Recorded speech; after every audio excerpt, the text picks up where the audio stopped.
আজকে চলে গিয়েছিলাম আমাদের এখানে নবকুঞ্জের মেলায়। এই মেলাটা বেশ কিছুদিন ধরেই শুরু হয়েছে, কিন্তু আমি অনেক লেটে জানতে পেরেছি। তো যাই হোক, যেদিন জানতে পেরেছি সেদিনই সন্ধ্যাবেলা চলে গিয়েছিলাম। আর এখানে যেহেতু নবকুঞ্জের মেলা ছিল, এখানে কিন্তু 9টা কুঞ্জও তৈরি হয়েছিল।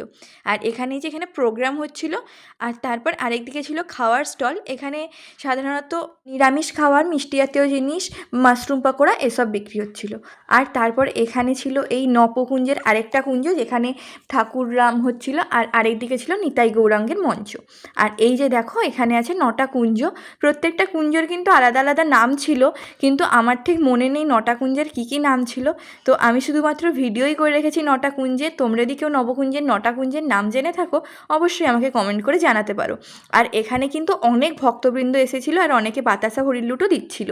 আর তারপর চলে গিয়েছিলাম এই লাস্ট কুঞ্জটা, যেখানে ছিল একটা মিষ্টি গোপুসোনা। ভিডিওটা ভালো লাগলে চ্যানেলটা সাবস্ক্রাইব করে একটা লাইক করে দিও।